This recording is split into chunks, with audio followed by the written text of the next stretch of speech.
नमस्कार। स्वागत है आपके अपने YouTube चैनल एजुटेक पाठशाला में।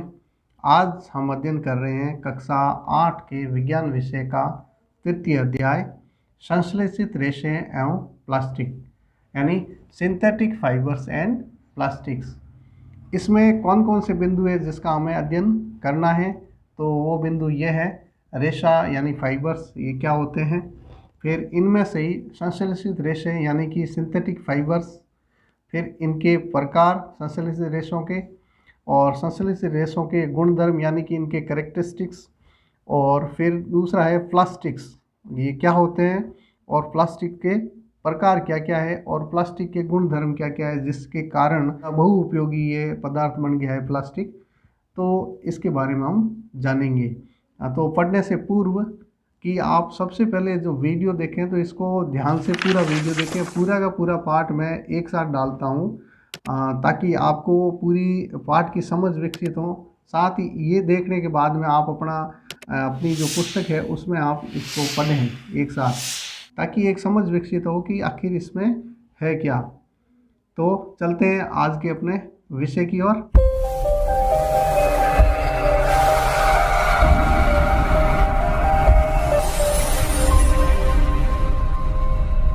रेशा या फिर इसको कहेंगे फाइबर।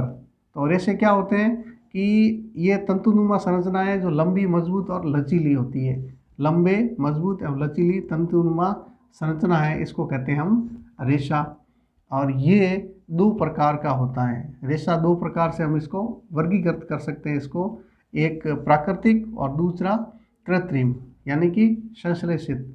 इनको इंग्लिश में बोले तो एक नेचुरल और दूसरा सिंथेटिक। और प्राकृतिक या फिर नेचुरल में क्या क्या है उदाहरण इसके, कपास, जूट, रेशम, ऊन। यानी कि ये जो प्राकृतिक रेशे हैं वो प्राकृतिक रूप से या तो ये पौधों से मिलते हैं या फिर जंतुओं से प्राप्त होते हैं। और दूसरा जो है इसका प्रकार कृत्रिम या संश्लेषित, ये मानव निर्मित होते हैं, मानव द्वारा कृत्रिम रूप से बनाए गए होते हैं। तो आज जो हमारा विषय अगला जो है इसी में वो कृत्रिम रेशों को लेकर है। तो कृत्रिम रेशे या संश्लेषित रेशे होते क्या हैं, तो ये जो है छोटी छोटी इकाइयों से मिलकर एक लंबी श्रृंखला बनी हुई होती है संश्लेषित रेशों को। अगर इनको हम परिभाषित करें उससे पहले हम समझेंगे कि ये छोटी छोटी इकाई जो मिलकर बनी होती है इसको कहते क्या हैं। तो इसको कहते हैं बहुलक या फिर पॉलीमर। पॉली और मर ये दो शब्दों से मिलकर बना है। तो पॉली का अर्थ होता है बहु या अनेक, और मर का मतलब इकाई। तो जो अनेक इकाइयों के दौरान से जो संरचना बनती है उनको कहते हैं बहुलक। इस तरह से ये जो इकाइयाँ इस तरह से बनती हैं और मिलके, तो इसको कहते हैं बहुलक। और ये जो कृत्रिम रेशे हैं, संश्लेषित रेशे हैं, वो एक प्रकार के बहुलक ही है। तो इसको परिभाषित कैसे कर सकते हैं, संश्लेषित रेशे बहुलक होते हैं जो कि रासायनिक पदार्थों से बनी इकाइयों से बनता है। तो लगातार ये इकाइयाँ दौरान से एक लंबी श्रृंखला बनती है जिसको कहते हैं ये संश्लेषित रेशे। और ये जो इकाइयाँ होती है वो संश्लेषित होती है, ना कि प्राकृतिक रूप से मिलती है। ये मानव द्वारा निर्मित होती है, इसके कारण इसको संश्लेषित रेशे कहते हैं। संश्लेषित रेशों के प्रकार, अब प्रकार कितने हैं ये, तो सबसे जो उन प्रकारों में सबसे पहला जो प्रकार है वो है रेयॉन। रेयॉन में क्या होता है, ये काष्ठ की लुगदी यानी वुड पल्प का बना, ये रासायनिक उपचार द्वारा जो काष्ठ की लुगदी होती है यानी कि जो लकड़ी की लुगदी होती है उसके रासायनिक उपचार द्वारा इसको संश्लेषित किया जाता है रेयॉन को। और इसको ये रेशम की प्रकृति का होता है, यानी रेशम के समान होता है, गुण वाला होता है। रेशम में क्या गुण है कि वो दिखने में सुंदर होता है, चमकीला होता है, तो ये गुण भी इसमें है। तो ये इसको संश्लेषित रेशम भी कहते हैं, और जो कि रेशम से सस्ता है, साथ ही सुंदर दिखावट वाला होता है। तो रेयन की ये है कि रेयन बनता कैसे है कि ये काष्ठ की लुगदी के रासायनिक उपचार से बनता है और ये रेशम के गुणों वाला होता है। फिर इसके अलग अलग इसके उपयोग क्या है कि ये जब कपास के साथ मिलाकर बनाया जाता है तो क्या बिस्तर की चादरें जो है वो बनाई जाती है, जबकि जब ऊन के साथ इसको बनाया जाता है तो क्या है, कालीन बनाया जाता है या फिर गलीचा बनाया जाता है। तो इस तरह से इनको मिक्स करके इसका उपयोग लिया जाता है रेयॉन का। फिर आ जाता है दूसरा जो प्रकार है वो है नाइलॉन का। नाइलॉन आजकल रस्सियाँ देखते हैं हम, वो रस्सियाँ जो है ज़्यादातर नाइलॉन की बनी होती है। तो इसको सबसे पहले तो ये प्रथम वो पूर्ण संश्लेषित जो रेशा कोई है तो वो है नाइलॉन। और नाइलॉन को कैसे बनाया जाता है? कोयला, जल व वायु, इन तीनों से मिलाकर इसे संश्लेषित किया जाता है। इसकी विशेषता क्या है कि ये हल्का होता है, प्रत्यास्थ होता है और प्रबल होता है। इसके साथ साथ ये चमकीला और धुलने में आसान होता है। ये इसकी विशेषता है। फिर इसका उपयोग क्या क्या है? उपयोग है ये जैसे जुराबें बनाना, इसका बड़े रस्से हैं लंबे लंबे, तंबू बनाने में, ब्रश बनाने में, इसके कारों की सीट जो पट्टे हैं या बेल्ट है वो, और स्लीपिंग बैग, और भी कई ये नायलॉन के बहुत सारे उपयोग है। फिर इसका एक और है कि इसकी जो प्रबलता होती है वो जो स्टील या इस्पात की जो तार होते हैं उससे अधिक होती है। तो ये नायलॉन की विशेषता है जिसके कारण ये बहुउपयोगी हो जाता है। संश्लेषित रेशे इसी कारण बहुउपयोगी हो जाते हैं कि इनकी प्राकृतिक रेशों की अपेक्षा ज़्यादा मजबूती और टिकाऊपन और सस्तापन, ये सारी विशेषताएं होने के कारण। पॉलिस्टर और एक्रिलिक, ये जो तीसरा प्रकार है पॉलिस्टर और एक्रिलिक। इसमें पॉलिस्टर क्या है? ये जैसे दिख रहा है पॉली प्लस एस्टर, यानी कि एस्टर जो है कोई बहुलक, उसके बहुलकीकरण द्वारा बनाया गया संश्लेषित रेशा है। तो सिंथेटिक फाइबर तो है ही, लेकिन इसमें एस्टर जो रसायन है इसके पॉलीमराइजेशन द्वारा यानी कि उसके बहुलकीकरण द्वारा ये निर्मित होता है। ये मुख्य रूप से क्या कपड़े बनाने में इसका वृहत रूप से उपयोग किया जाता है। और कपड़े जो है उनकी विशेषता ये होती है कि उसमें जो है सलवट नहीं पड़ती, और दूसरी विशेषता ये है कि धुलने में आसान होता है। प्लास्टिक के वस्त्र हम ये जो पॉलिस्टर के वस्त्र पहनते हैं हम, कई प्रकार के वस्त्र आते हैं जो ज़्यादातर पॉलिस्टर के ही होते हैं, तो हमने देखा होगा कि वो धुलने में आसान होते हैं, साथ ही उसमें सलवट नहीं पड़ती है। तो ये विशेषता होने के कारण इसका बहु उपयोग किया जाता है इसमें कपड़े निर्माण में। फिर इसी के पॉलिस्टर में जो अलग अलग जैसे टेरिलीन है, ये टेरिलीन एक प्रकार का पॉलिस्टर है जो काफ़ी ज़्यादा लोकप्रिय हुआ था, तो उसको टेरिलीन नाम से जाना जाता है। फिर पेट, पीईटी, पॉलीइथाइलिन टर्थलेट, पॉलीइथाइलिन टर्थलेट, ये पेट कहते हैं इसको। ये क्या है? इसका निर्माण जो है, इसका उपयोग है वो बोतलें, बर्तन, फिल्म या फिर तार इत्यादि जो उपयोगी उत्पाद है उसके निर्माण में प्रयुक्त ये होता है पॉलिस्टर। तो ये भी एक प्रकार का पॉलिस्टर है यानी कि सिंथेटिक फाइबर है। फिर है एक्रिलिक। एक्रिलिक क्या है कि ये कृत्रिम ऊन के समान यानी फॉल्स वूल है उसके समान ये दिखाई देता है। तो ये इसको कृत्रिम ऊन भी कहते हैं, संश्लेषित ऊन भी कहते हैं। और इसी दिखावटी रूप से ऊन है उसके कारण इसको कहते हैं फेक शिप भी। फेक शिप यानी प्राकृतिक ऊन के समान ये दिखाई देता है और जबकि प्राकृतिक ये होता नहीं है, तो फेक शिप भी इसको एक्रिलिक को कहते हैं। इसका उपयोग क्या होता है? जैसे ऊन के समान दिखाई देते हैं उसी प्रकृति की होती है, तो उसके कारण ये इसका उपयोग होता है स्वेटर बनाने, शॉलें या कंबलों के निर्माण में भी इसका उपयोग वृहत रूप से होता है। तो इस प्रकार ये जो सिंथेटिक फाइबर है ये मुख्य रूप से 3 प्रकार के होते हैं, वो हमने जाना। अब जानते हैं ये जो सिंथेटिक फाइबर है या संश्लेषित रेशे हैं इनके गुण धर्म क्या है जिसके कारण ये इतने बहुउपयोगी हो जाते हैं। हर जगह हम इसका उपयोग करते हैं, हमारे दैनिक जीवन में इसका उपयोग लगातार बढ़ा है। तो इसके गुणधर्म क्या क्या है? गुणधर्म यानी कैरेक्टरिस्टिक्स, यानी कि इसकी विशेषताएं क्या है? विशेषताएं क्या है? सबसे पहला है कि ये सस्ता और सुलभ है, सस्तापन है इसका, चीपर है ये। फिर मजबूत भी है, ये स्ट्रॉन्ग है। और ये जो हम कर रहे हैं गुणधर्म, इसका जो कंपैरिजन कर रहे हैं हम वो कर रहे हैं प्राकृतिक जो रेशे हैं उनके साथ, उनकी तुलना में ये ज़्यादा मजबूत, ज़्यादा सस्ता, टिकाऊ ज़्यादा है ये, यानी कि ज़्यादा चलता है ये और आसानी से उपलब्ध भी हो जाता है क्योंकि कारखानों में बड़े स्तर पर इसका निर्माण हो जाता है जिसके कारण ये आसानी से उपलब्ध हो जाता है। फिर रख रखाव में सुविधाजनक होता है, यानी कि इस पर रख रखाव पर ज़्यादा ध्यान देने की ज़रूरत नहीं होती है और जल्दी सूखते हैं, यानी कि जब इसके कपड़े या जो भी होते हैं जिसको धोने के उपरांत ये जल्दी से ये सूख जाते हैं, जबकि वो प्राकृतिक जो रेशे होते हैं वो सूखते देर से इनकी अपेक्षा। तो इस प्रकार ये संश्लेषित रेशों का हमारा जो टॉपिक है वो पूरा होता है। प्लास्टिक होता क्या है, सबसे पहले ये भी एक प्रकार का रासायनिक बहुलक है, पॉलीमर है।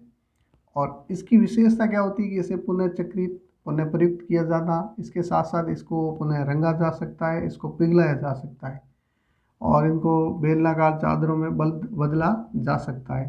तो इतनी सारी एक प्लास्टिक की विशेषता होती है जिसके कारण ये बहुउपयोगी एक रासायनिक या फिर संश्लेषित रसायन है। तो इसकी जो इकाइयों की व्यवस्था होती है इस प्लास्टिक में वो एक जैसी नहीं होती है, जिसके कारण इसकी दो तरह की विशेषताएं मुख्य रूप से आती है, आगे हम पढ़ेंगे। तो सभी प्लास्टिकों में इकाइयों की व्यवस्था है एक ही प्रकार की नहीं होती, किसी में रेखीय होती है, किसी में होती है क्रॉसबद्ध या फिर तिर्यकबद्ध। एक दूसरे से इस तरह से ये चित्र जो दिख रहा है इस तरह से ये एक दूसरे से जुड़ी हुई होती है। एक रेखीय रूप से जो जुड़ी हुई होती है ये, दूसरा जो आपस में जटिल रूप से जुड़ी हुई होती ये। तो इसको कहते हैं रेखीय यानी कि लीनियर, और इसको कहते हैं तिर्यकबद्ध या फिर क्रॉस लिंक्ड। तो इनमें फिर आगे आते हैं कि ये जो प्लास्टिक है इसका उपयोग कहाँ होता है। तो ये बताने की ज़रूरत नहीं है, ये बहुउपयोगी है। आज ये हमारे जीवन में हर जगह इसका उपयोग किया जा रहा है। तो देखो मुख्य रूप से कहाँ है, खिलौने हैं, सूटकेस है, बैग है, कुर्सियाँ, टेबल, ये इत्यादि एक मुख्य उदाहरण है जहाँ जहाँ इसका उपयोग किया जाता है। फिर इसी आधार पे जो हमने देखा कि भाई ये इसकी जो इकाइयों की व्यवस्थाओं के आधार पे ये दो प्रकार के होते हैं। कैसे, थर्मोप्लास्टिक और थर्मोसेटिंग प्लास्टिक। थर्मोप्लास्टिक और थर्मोसेटिंग प्लास्टिक ये दो प्रकार के प्लास्टिक है। थर्मोप्लास्टिक क्या है, ये ऐसा प्लास्टिक है जो गर्म करने पर आसानी से विकृत हो जाता है, मुड़ जाता है, इसको कैसे ढाला जा सकता है, अपनी आकृति में इसकी विकृति आ जाती है, ये है थर्मोप्लास्टिक। और इसके उदाहरण क्या क्या है, पॉलीथीन है, पीवीसी यानी पॉलीविनाइल क्लोराइड। फिर उपयोग कहाँ कहाँ है, खिलौने, कंघियाँ और विभिन्न पात्र निर्माण में थर्मोप्लास्टिक का उपयोग किया जाता है। यानी कि ये जो है ये ऐसा प्लास्टिक है जिसको गर्म करने पर ये विकृत हो जाता है, इसका पुनः इसको चक्रित किया जा सकता है। फिर थर्मोसेटिंग प्लास्टिक। थर्मोसेटिंग क्या है, ऐसा प्लास्टिक है एक बार सांचे में डाल दिया है तो उसको ऊष्मा देके दोबारा नरम या फिर इसको विकृत नहीं किया जा सकता। तो इसके उदाहरण है बेकेलाइट और मेलामाइन। अब बेकेलाइट और मेलामाइन की कई बार ये पूछा जाता है। अब तो बेकेलाइट की विशेषता क्या है कि ये विद्युत और ऊष्मा का कुचालक होता है, जिसके कारण इसको बिजली के स्विचों में, बर्तनों के हत्थे आदि में निर्माण में इसको व्रत रूप से उपयोग किया जाता है। फिर मेलामाइन जो है, मेलामाइन है वो आग का प्रतिरोधक है। ये रसायन कैसा है, आग का प्रतिरोधक है, जिसके कारण अग्निरोधी कपड़े इससे बनते हैं, टाइलें बनती है, फिर बर्तन भी इससे बनाए जाते हैं मेलामाइन से। तो यहाँ इसका उपयोग किया जाता है। तो थर्मोसेटिंग प्लास्टिक और थर्मोप्लास्टिक ये दो तरह के ये प्लास्टिक हो गए। अब आता है प्लास्टिक के गुण या फिर गुणधर्म या फिर करेक्टरिस्टिक्स ऑफ प्लास्टिक के गुण। जैसा कि हम जानते हैं कि प्लास्टिक है वो हमारे जीवन का एक हिस्सा बन चुका है, इतना ज़्यादा इनका उपयोग है। हमारे जीवन के पूरे दिन में कई एक्टिविटीज़ में प्लास्टिक है जो मुख्य भूमिका निभाता है। यानी ब्रश से लेकर शाम तक खाना खाने की टेबल तक पर हमारे जीवन में प्लास्टिक जो है उपयोगी है। तो इसके गुण क्या क्या है वो देखें। ऊष्मा और विद्युत का ये कुचालक होता है, जिसके कारण इसको विभिन्न जगह उपयोग किया जाता है। अनअभिक्रियाशील होता है, हल्का, प्रबल और चिरस्थायी होता है, जिसके कारण ये हर वस्तु में ये उपयोग लिया जाता है। फिर जैव अनिम्नीकरणीय होता है, यानी कि ये आसानी से अपघटन नहीं हो पाता है। फिर ये सड़ता नहीं है, यानी कि अनिम्नीकरणीय पदार्थ है। लेकिन इतने गुण के बावजूद जो प्लास्टिक है आज हमारे पर्यावरण प्रदूषण का सबसे बड़ा कारण बन गया है। तो इसके दुष्प्रभाव भी बहुत ज़्यादा है, जिस पर इसको समय समय पर इस पर रोक लगाने की भी मांग होती रही है और इसके संबंध में नियम भी बने हैं। तो सबसे पहला है कि पर्यावरण प्रदूषण का ये सबसे बड़ा कारण, और पर्यावरण प्रदूषण में भी जल, वायु, पानी, भूमि सब के सब प्रदूषण इससे होते हैं।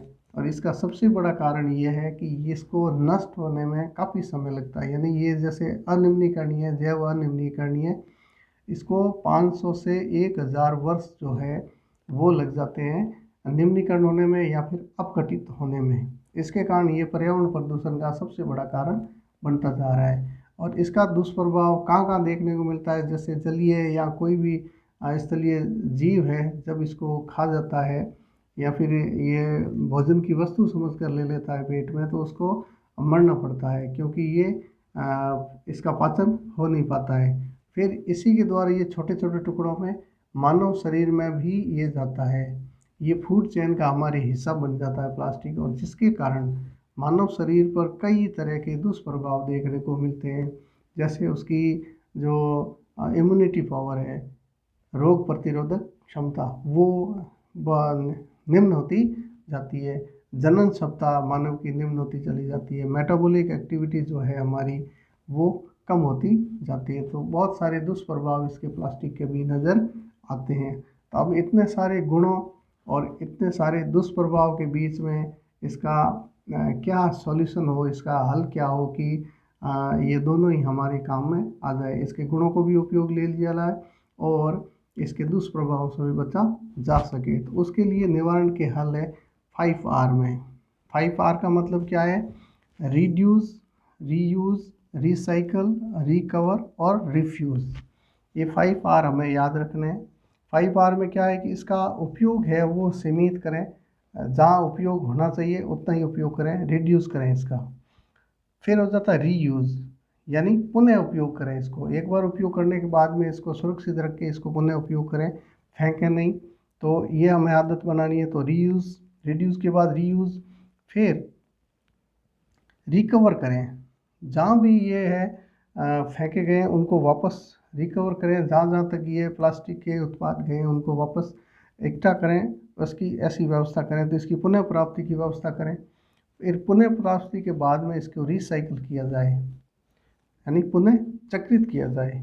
और ये भी नहीं है तो फिर रिफ्यूज़, इसके उपयोग को नो कहना ज़्यादा बेटर है। तो इस प्रकार से हम इसका निवारण किया कर सकते हैं। तो इस प्रकार हमारा ये आज संश्लेषित रेशे और प्लास्टिक वाला ये जो अध्याय है वो आज पूर्ण होता है। और अध्याय के बारे में आपके क्या व्यूज़ हैं, आपके क्या सुझाव है, वो कमेंट बॉक्स में ज़रूर लिखें। और ज़्यादा से ज़्यादा बच्चों के बीच में इसको शेयर करें, इसको सब्सक्राइब करें। और मिलते हैं एक नए वीडियो के साथ। धन्यवाद। जय हिंद।